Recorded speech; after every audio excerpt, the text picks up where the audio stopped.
Thank you, Carter, and again, happy Labor Day to everybody. Finally here in game week, we are very excited to be opening up our season on Thursday night.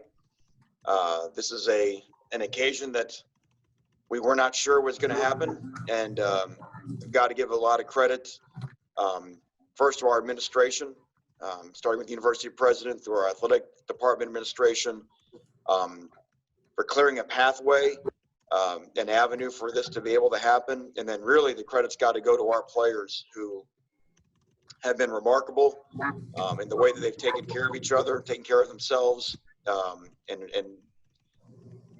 really since June 15th when we first started coming back on campus, and the way that they've protected the team and each other has been really cool to watch. And because of that, we have an opportunity to play a very good UAB team on Thursday night. This is a team that's already played a game, a team that's used to winning, 28 wins over the last 3 years, 2 division championships. I think second or third in the country in the most returning production and experience, a very old team. Statistically, when you sort of look under the hood, they really don't have a weakness. I mean, what pretty much everything they do extraordinarily well, especially on the defense side of the ball. A top 10 defense the last 2 years, third in the country in third down defense a year ago. If you look at their numbers, yards per run, yards per pass, they're good in all those things. They're just a Bill Clark football team is going to always be very sound defensively. They're going to tackle well, and they're going to make you earn everything. A lot of man coverage, making just things very difficult to sustain drives on offense. And then on the other side of the ball, when they've got the ball, you've got a quarterback who's got 11 career wins. You have a running back who only Travis Etienne right now has more rushing yards in college football. I mean, he's the second active career rushing leader in all of college football. And then they had a stable of other guys who had a big night in their opener. And then obviously with Watkins on the outside, a guy that's going to, probably get a look at the Senior Bowl. 2 tight ends that kind of went crazy last Thursday night, an offensive line that's got 4 guys with double-digit starts. So it's a team that's used to winning, and we will certainly we've been preparing for them basically for the better part of the last 2 weeks. Our guys are excited to go play, and then the fact that we will have some fans at Hard Rock Stadium is going to be. We didn't know if we'd have any. We didn't know if we'd be in Hard Rock Stadium. So the fact that we'll be able to be out there with some of our fans and see them again is exciting for all of our guys. And with that, I'll open up with questions. Yeah, Manny, you touched on the running game that UAB has. Can you speak more about maybe the challenges that Spencer, particularly with Stanley, a little bit bigger backs, and then also how did Spencer look to you, particularly last week after dealing with injuries last season? Yeah, we knew he was not 100% a year ago, but the thing that stands out, anytime you're in an opener, tackling is always going to be a big deal. So their ability to present a big back, a back that can run through tackles, and again, a team who's played a game and has tackled and been tackled, as opposed to us who have only been able to tackle in scrimmage situations, which of course we all lost due to missing some of spring football. So that's going to be a challenge because you have to run your feet on contact. You have to wrap up. So again, anytime you got a back with his size and strength, it's sort of a lesson for everybody. But it's even on the perimeter with the other guys. I mean, just yards after the catch with their wideouts. I mean, as we know that tackling is a big part of our identity on defense, and we got to be ready to go from the first minute. Hey Manny, how are you? It's been such an unusual offseason in so many ways. Obviously, how much angst are you going through as a head coach that you've covered all the bases going into a season and all the different scenarios that could possibly come into play? And how much longer is that list than it would normally be 4 days before the season opener? Well, I mean, you're always going to have your checklist before a season opener, and you all the situations to make sure you've hit all the things that can come up in a game to make sure that you're prepared. And that's kind of the easy part because that doesn't change too much year to year. But I mean, even to this day, Gary, I mean, we're still working out things just in the COVID world of, how we travel on a bus and just how we do this and how we do that. I mean, you're solving all of these problems in real time. and will be throughout the year, because the one thing, again, we've learned in 2020 is the situation is always evolving. It's always changing. But you can't run from it. I don't think it creates stress. It's just the normalcy of constantly evolving as we learn more and more about the way things are now. Hey, Coach, wanted to ask you, if at this point, obviously the season hasn't started, but do you have any sense on how this team responds to adversity, maybe compared to last year's team? Is that something you don't find out until you start getting into the season, or were there things that you saw during camp that has you encouraged in that regard? Yeah, Dave, that's a good question. I mean, you don't really know until you get into the season. You can certainly try to test them and put them through some adversity in a camp setting, which I think we've done. I think the players themselves, just their knowledge and their experience of some of the things that they saw a year ago helps foster some different leadership. But at the end of the day, you got to get in the games and you got to find out, what you're all about. And remember, a year ago when we opened with Florida, we faced all kinds of adversity that night and came through it pretty well. Didn't win the game, but showed some fight and showed some backbone. So even, it's easy to make an observation after week one and think you might have this or that figured out. And again, this year is going to be a long year. It's going to be a marathon. We know there's all kinds of uncertainty, just as what we're going to, go on between now and December. And if there's ever been the year that the cliche of 1 week at a time is true, this is 2020 is the year for that. Hey, Manny. Obviously, one of the weird parts of this year is the attendance that you touched on. I'm curious, have you reached out and talked to other coaches who have already been through that, either at the college level or pros, either no crowds or limited crowds, to get a feel for what that's going to be like for you and your team? No, because not really sure any of us knows. I mean, the other sports that have been playing without fans, and obviously there were a couple games this past weekend that had some, UAB played in front of some fans at Legion Field last week. But, I think some of the conversations that have taken place with friends of mine and either in college ball or in some other sports is just the dynamic of team this year, and how really important that is, and how important the connections of a team are this year, because,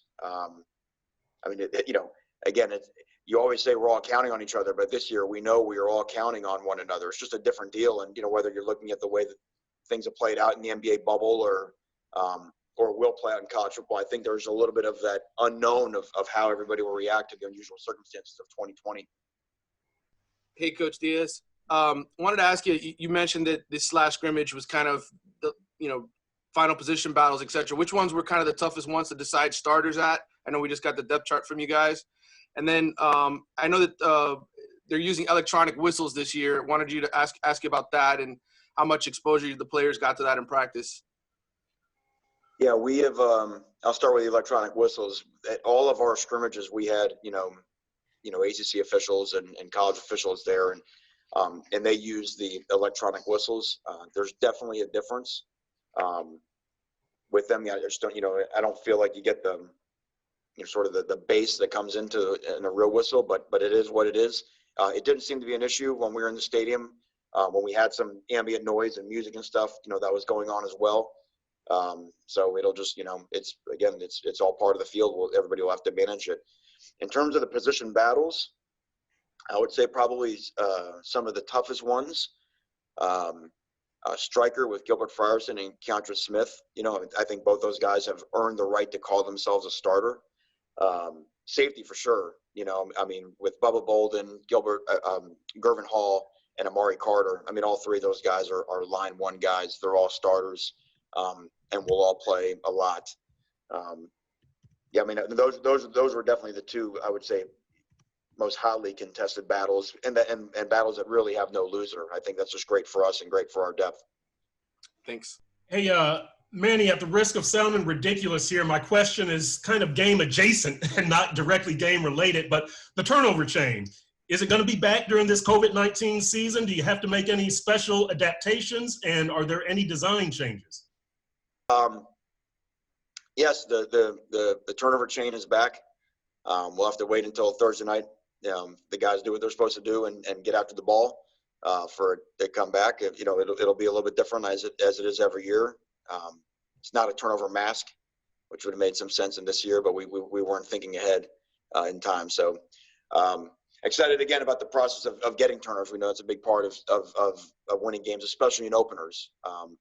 Turnovers really took a game last week that UAB played against Central Arkansas that they really should have won by 5 or 6 touchdowns, and made that game look a lot closer than it was because of some ball security issues. So turnovers in openers, we saw it hurt us a year ago, are of utmost importance. And do you guys have to, I assume you have to sanitize it after every player wears it this season, is that correct? Yeah, we'll have to get it wiped down like we have done with everything else. Manny, you mentioned in your opening not knowing whether you would get to week 1 and the uncertainty of the season. Has it been encouraging, at least to date, that I don't believe we've seen any post-game issues with the virus for teams that have played? I absolutely think that's the case. But as we have told our players with every test, we are just earning the right to get to the next game. And so, I think we have seen, around college football, if you just look at some of the testing numbers that are being released, that the guys can protect themselves pretty well and help keep the spread down, even as a society. If you look at the numbers in Dade County and where they've been at and how they're going so far down compared to where they were 6, 7, 8 weeks ago. And obviously now with our testing protocol picking up, we're testing 3 times a week. The players will be tested 48 hours and 24 hours. Within 48 and 24 hours of kickoff, and then just after the game as well. So, I think a lot of the testing works as well.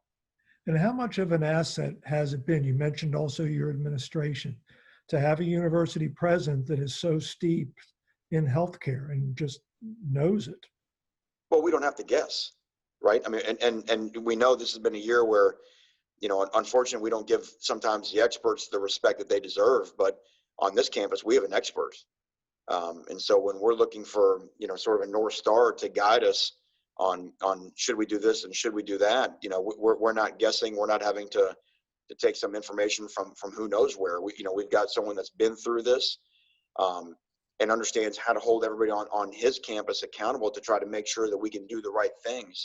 But ultimately, it still has to come down to, like any coach, you got to have the players.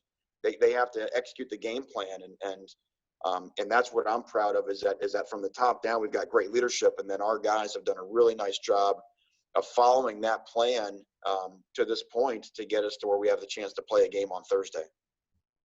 Hey, Manny, first, I want to make sure, is everyone healthy going into the opener? Do you have any guys that you need to let us know that are out going in? No, I think we should be good to go from an injury standpoint. Okay, great. And then also wanted to ask about a couple of the position battles on the offensive side. Left side of the line in determining John Campbell and Usman Traore as the starters there, and also how you'll figure to divvy up running back reps behind Cameron Harris. You have an or there between Jalen Knight and Don Chaney, of course. Yeah, I mean, both those guys have been really exciting. I think you got to get into the game and you'll find out exactly how the reps will go at running back and just sort of see. I mean, I think with all young guys, they got, getting into the first game, they got to, be able to get their feet wet a little bit. But we'll have a plan for that for Thursday. Left side of the line, I think John has been very consistent throughout camp. And that's taking nothing against Zion, because Zion, is still a guy that obviously started a lot of games for us, and we'd feel very confident if he was in the starting lineup now as a tackle or as a guard. And again, I just think Usman has just been super steady at left guard. He's a guy that just goes about his business, just gets his job done. Not a lot of fuss, brings good toughness there, and we feel good about that left side of the line. Hey, Manny, what did Nkosi Perry do to earn the backup job? Also, what did Tyler Van Dyke show you? As a true freshman, this will be a big stage for him. And I did have a follow when you're done. Okay. I'll tell you, Nikosi's had a really good year in all aspects of his life. I mean, he's been since we came back for the spring semester, even before the whole pandemic hit. Just his accountability, everything in our program, he's been the best he's been since he's been here. Really solid, and he's done a really nice job when he's been quarterbacking the offense. I mean, obviously, Nikosi's played in a lot of games. Done a lot of good things on the field. And again, I think just with some of the things we're doing in our offense and fits his skill set, helps him with his ability to make plays with his arm and with his feet. So he's just been very consistent to me. Nikosi's been what you would expect, a guy who's continuing to mature, and becoming older, the typical development of a college football player. I think he's just going on that curve. And like I said, it's been fun to watch him continue to develop since he's been here. Tyler, we think Tyler's got a really, really bright future here. He impressed us the first 4 days he was here in the spring. And then when we came back in training camp, his ability to make some throws, I think has caught the eye of everybody on the football team.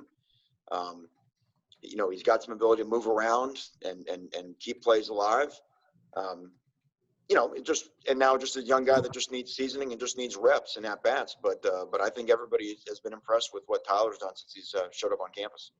Okay, and the follow was that knowing players are being afforded that extra year of eligibility by the NCAA. Will you try to get in a lot of younger players, maybe freshmen, that you normally wouldn't have thought of playing this early?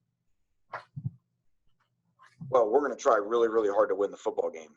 And with whatever players we have to put in to win the football game, you have to put them in to win the football game. Now, to your point, yes, I mean, there are some decisions perhaps on special teams depth charts and things like that you don't have to worry about now that you did in the past. But really, even when they went to the 4-game redshirt rule early in the year, your roster might be a little bit bigger until you sort of figured it all out. But again, right now, when you look at our schedule, I mean, going 10 straight in the ACC and opening up with UAB and all the success they've had over the last 3 years, I mean, we're not worried about who's getting the game other than someone who else gives us a chance to secure a victory. Perfect. I saw on the depth chart we saw Mark Pope now as the starting kickoff returner and punt returner. What do you expect to see from Pope this year? Obviously, he's very fast. What do you expect to see from him in the return game? Well, first, make great decisions. That's the first thing in the return game. And again, all you have to do is look back at the Florida game a year ago. There's going to be a lot of good guys up in front of him on kickoff or on punt return blocking for him. But you got to be a great decision maker. If you look at KJ Osborne, and when he took over as our punt returner a year ago, KJ's decision making, his understanding of the position allowed the work of the guys in front of him to make some pretty big plays and become the top punt returner last year in the ACC. Same thing on kickoff, just to make sure when to bring it out, when to keep it in, and do those type of things. The big plays, it's no different than on offense. I mean, everybody has all these expectations and, look, the plays, just the way it always works, the plays come. And if you try to force them in the kicking game or force them on offense or, the sometimes the crazy expectations that every play is supposed to be a touchdown, that's just not the way it is. And again, especially with the opposition that we're playing. So to me, what I tell Mark to do is just make great decisions and the plays that are there to be made, make them.